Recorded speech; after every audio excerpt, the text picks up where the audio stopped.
자, 안녕하세요. 오늘 제 30강, 드디어 30강 하게 되네요. 자, 오늘은 그랜드 매너와 그랜드 투어, 그 다음에 댄 그레이엄이라는 개념미술 작가를 좀 보려고 합니다. 오늘도 좀 보강이 좀 있어서 오늘 학원에서 좀 진행하고 있고요. 그랜드 매너부터 직접 보시죠. 페이지는 57페이지가 되겠습니다. 음, 자, 그랜드 매너 먼저 보시면은, 어, 우선 17세기 말부터 18세기의 유럽 전역의 아카데미에서 옹호한 역사와의 양식이라고 나오죠.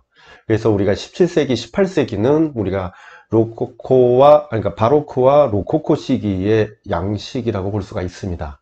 그러면은 우리가 이제는 바로크와 로코코, 특히 이제는 바로크에서 로코코에서의 아카데미가 등장한 건 아시죠, 이제? 그래서 이제 그 밑에 내용을 보시면 역사에서 나타나는 특성인데 장엄하고 그 다음에 고상하며 그 다음에 화려한 고전의 양식이라고 보고 우리가 이제 영국의 초상화가 레이놀즈에 의해서 처음으로 시작됐다. 우리가 이제 이런 개념으로 나왔을 때 이게 무슨 의미냐 명칭을 쓰라고 했을 때는 그랜드 매너의 개념이라고 아셔야 되겠죠. 그래서 이 문장들을 우리가 소홀히 할 수가 없습니다. 그래서 그 위에 보시면은 라파엘로라든가 푸생, 그 다음에 카라치, 되게 대표적인 아카데미 작가입니다.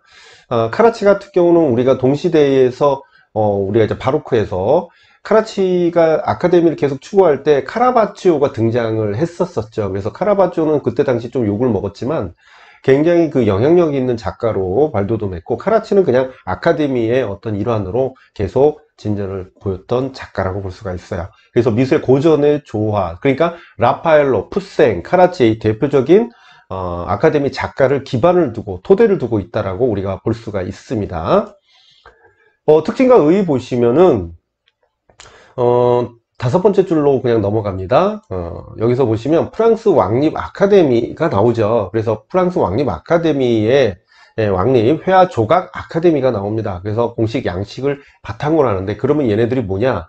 얘네들이 이것을 가지고 주제로 삼았다라는 겁니다. 무슨 표현적인 요소도 있어요. 하지만은 주제적인 요소가 굉장히 강하게 어필하고 있다라는 걸 얘기할 수가 있어요. 그래서 그랜드 매너의 의미와 목적 나오죠. 그래서 로열 아카데미의 초대회장이었던 레이놀즈의 미술 담론 책 하시고요. 그래서 미술 담론에서 우리가 레이놀즈가 처음으로 우리가 시작했다고 나왔었잖아요. 아까 그랬을 때 미술의 담론에서 명확하게 그 제시가 됐고요. 그것을 이 양식을 위대한 양식이다. 그래서 위대한 그랜더맨을 위대한 양식으로 지칭을 하고 있었다. 사실적 모방과는 반대되는 구성, 표현, 색채에서 완전한 형태 축으로 정의했다고 나오는데, 여기서 사실적인 모방과 반대되는 구성과 그 다음에 표현, 색채의 완전한 형태의 축으로 정의했는데, 그랜드맨의 특징이 성경이나 그 다음에 고대사에 등장하는 영웅적인 주제입니다. 그러니까 그림 작품에서 우리가 추구하는, 아카데미에서 추구하는 고전적인 방식이죠. 그 주제가. 그래서 소수의 등장인물, 그 다음에 고대 조각에서 채택한 자세와 비율, 영원성 등을 띠는 배경과 복장 등이 주제로 들어가야만 그랜드 매너에 해당된다, 이렇게 볼 수가 있어요. 그래서 요 위에 있는 도판도 거기에 해당되는 어떤 고전 건축이라든가 그 다음에 상징적 의미의 어떤 내용, 고전 내용이라든가 의미, 이런 것들을 반영한 주제와 그 다음에 거기 도판의 그 그림의 고전 건축에 대한 배치, 이런 것들이 거기 다 해당된다고 볼 수가 있어요. 그 다음에 영양 변천은 뭐 그냥 넘어가셔도 되고, 그렇게 해서 우리가 이제 그랜드 매너의 의미를 봤는데, 거기에서 다음 장으로 넘어가면 그랜드 투어가 또 나와요. 그랜드 투어는 정의부터 보시면은 북부 유럽의 젊은 귀족 남성들이 매너와 언어를 습득하기 위해서 다른 나라의 정치, 경제, 지리, 역사에 이해하기 위해 떠난 여행이라고 하는데, 아무래도 이제 뭐 요즘에도 그게 있죠. 그래서 연수 간다라고 해놓고서 우리가 국가적 세금을 이용해 가지고 가는 경우 다 거기에 해당됩니다. 특징 보시면은 16세기 말과 17세기 초에 시작된 그랜드 투어는 18세기 후반 귀족 교육의 필수 코스로 등장하게 됩니다. 근데 사실은 그랜드 투어로 의해서 나타난 것이 중요하거든요. 그래서 배두타라고 우리가 전 시간에 아니라 전 시간에 했었죠. 그래서 그랜드 투어라는 말은 영국 신부 뭐 레설스의 이탈리아 여행에서 처음 사용됐다, 뭐 그거는 중요한 건 아니고, 그래서 이 부분부터 볼게요.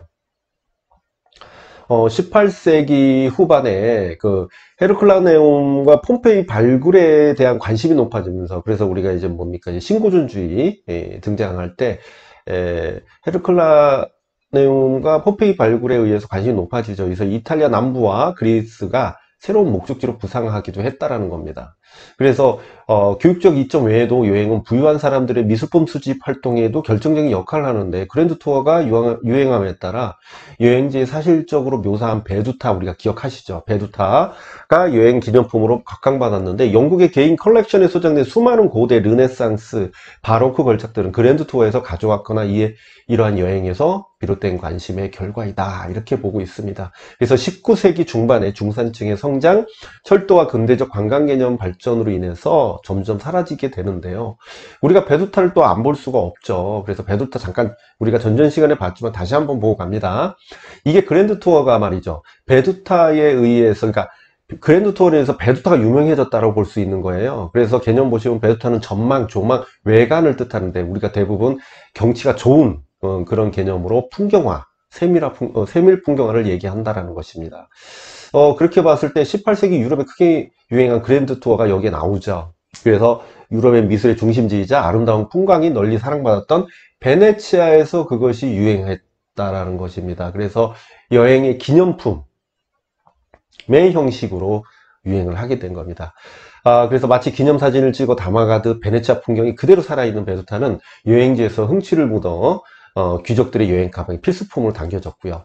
배두타는 주로 도시 풍경에 대한 지형학적으로 매우 세밀하게 그렸어요. 그래서 미술적 가치만 지니고 있는 것이 아니라 여행으로부터 받은 인상을 생생하게 표현해야만 했었고요.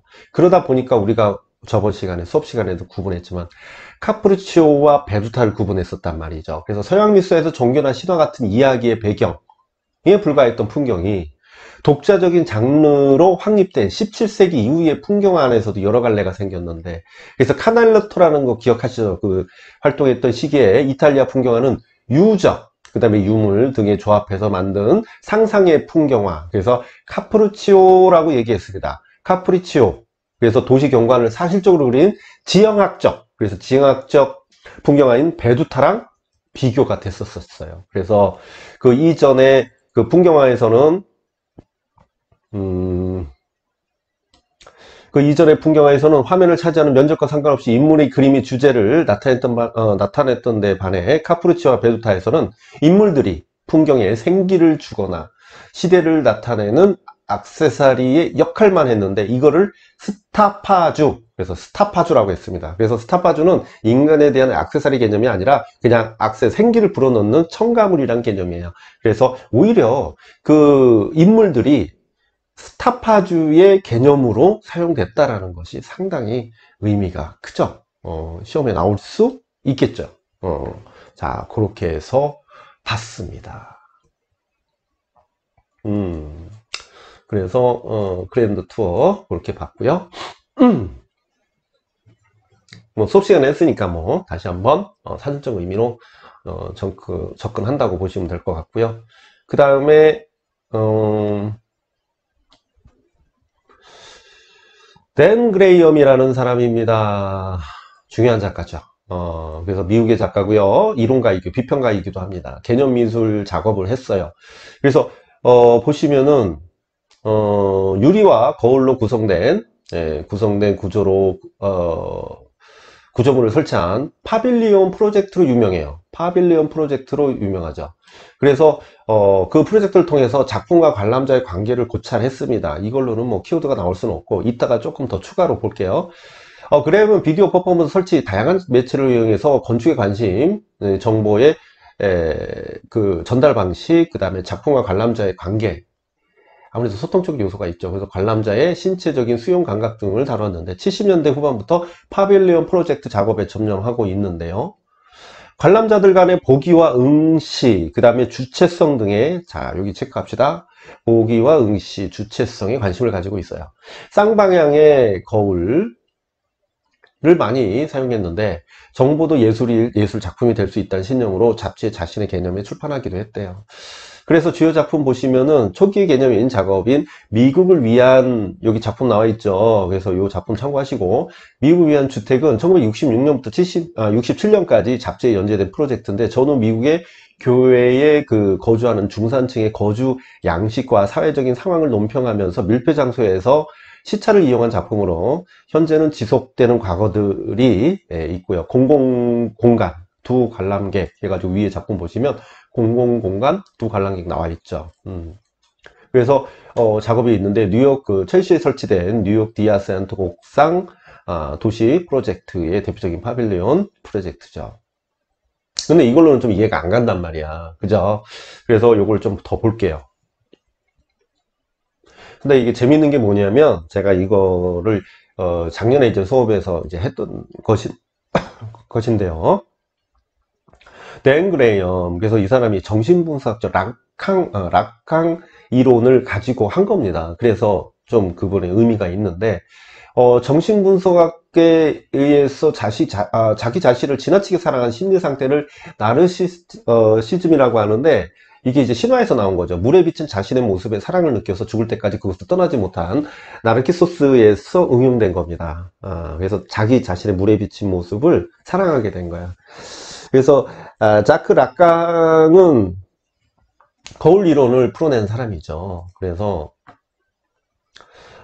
그가 쓴 거울 단계 이론이 있어요. 그냥 참고로 보시면 돼요. 생후 6개월에 18개월 된 어린아이가 거울을 보면서 좋아하는 것은 거울에 비친 자기 모습과 실제 자신이 분리되지 않고 혼돈되기 때문이라 그러는데, 평소에 이 어린아이의 자신의 몸이 파편화되어 불완전하다고 생각하고 있었는데 거울 속에 비친 이미지는 온전히 팔과 다리가 멀쩡히 붙어 있으니까 다행이라고 여기면서 좋아하는 거래요. 그래서 이후 단계의 거울 모습의 단순히 이미지일 뿐이라는 사실을 깨닫게 되긴 하지만, 그 전까지의 아이는 그 이미지와 자신을 동일하다고 생각하여 심리적으로 완전한 존재로 자신을 생각하게 된대요. 그래서 락강 이론의 가설은 어린 아이와 다르지 않은 방법으로 자신의 모습을 선택하고 그 이미지를 자신으로 여긴다는 사실이 중요한데요. 성인들은 다른 사람들이 나를 바라본 모습을 나의 이미지로 받아들여 그것을 나로 여기곤 한다. 이게 포인트입니다. 그러니까 어린아이는 자기 모습을 실제로 보고 그걸 본인이라고 생각하기도 하고, 그리고 그것을 또 나중에는 또 그것의 한 일부라고 볼 수 있는 그런 개념인데, 어른들은요, 그 거울에 있는 이미지보다는 남들이 보는 시선을 더 자기로 받아들인다라는 거야. 그래서 성인들은 다른 사람들이 나를 바라본 모습에 나의 이미지를 받아들이는 것을 나로 여긴다. 그래서 그러한 반복 속에 바로 현재 여기에 있는 나의 정체성이 만들어진대요. 여기서 정체성이 나오죠. 그래서 나는 다른 사람의 시선들이 얽히고 설켜 만들어진 복합 생물체라고 할 수 있대요. 그래서 작가는 파빌리온의 건축 양식을 변형해 가지고 조각이자 건축인 파빌리오 조각의 연작을 오랫동안 해왔는데, 파빌리온 조각의 외형은 하트 모양도 있고 사각형도 있고 미로 모양도 있고 다양하지만, 그것을 구성하는 표면은 한결같이 쌍방향 거울 유리, 그래서 투웨이 미러의 형식으로 제작이 됐다라는 겁니다. 그래서 이 특수 유리는 특징이 뭐냐면 빛의 양에 따라 거울 같은 효과를 내거나 또 유리와 같은 효과를 내기도 해요. 그래서 투명하게 불투명하게 막 이렇게 보이기도 합니다. 그래서 보통은 적당히 빛이 드는 곳에 사진에서와 같이 유리와 거울에 어중간한 상태가 된다. 그래서 사진 보시면 이렇게 된다는 겁니다. 제가 이게 뭐 모의고사도 내고 했었는데 되게 중요한 작가예요. 그래서 이때 특수유리 넘어 사람의 모습과 표면에 비친 나의 모습은 서로 겹쳐 하나의 표면에 나타나요. 그러니까 여기서 어떻게 하면 내 모습과 뒤에서 나를 쳐다보는 어떤 지나가는 사람의 모습이 같이 보인다는 겁니다. 그래서 거울에 비친 내 모습을 바라보는 관람자는 어린아이처럼 자신의 이미지에 나르시즘을 느낄 수 있고, 하지만 거울 이미지에 실제 나의 관계만 집중할 수 없는 게 없게 하는 또 다른 누군가가 시선이 존재해요. 그러니까 나와 다른 시선이 존재하는 거야. 그래서 그것은 바로 특수유리 넘어 나를 바라보고 있는 다른 관람자의 시선이죠. 실제 나, 그다음 거울에 비친 나의 이미지, 그리고 그 둘 모두 보고 있는 또 다른 누군가의 시선은 복잡한 심리 구조를 만들게 돼요. 그래서 반대편에 있는 또 다른 관람자, 그래서 표면에 비친 이미지, 그리고 관람자 자신은 오묘한 심리적 관계를 형성하면서 뭐가? 정체성 확립이라는 지극히 개인적인 과정에서 다른 사람과의 시선이 중요시되는 사회적 존재로서의 나로 되돌아보게 한다는 거야. 그러니까 나만 존재하는 게 아니라 다른 시선이 존재하는 것을 그 유리를 통해서 내가 보게 된다는 겁니다. 그래서 이렇게 작품이 돼요. 이런 작품으로 해서 시선을 느끼게 되는 것이죠. 자, 됐죠? 여기까지.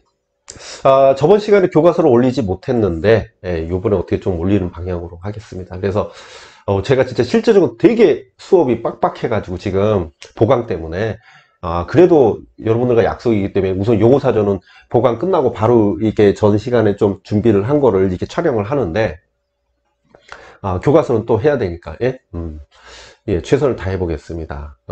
그리고 이게 좀 연속으로 이렇게 제가 제목을 크게 제시하는데 이걸 사전적 의미로 하지만 약간 이제 뭐랄까요, 부족한 거를 이제 사전적 의미로만 해석을 대부분 하려고 하는데, 중요한 작가, 이렇게 중요한 작가는 제가 또 전에 수업했던 내용을 기준으로 해서 첨부로 좀 더 이해를 시키는 방식으로 하고 있잖아요. 그래서 이렇게 도움이 된다고 하면, 예, 구독을 꼭 좋아요 되게 인색한 것 같습니다. 예, 저희 왜 인색하죠? 예, 좋으면 좋다고 표현을 해야 될 텐데.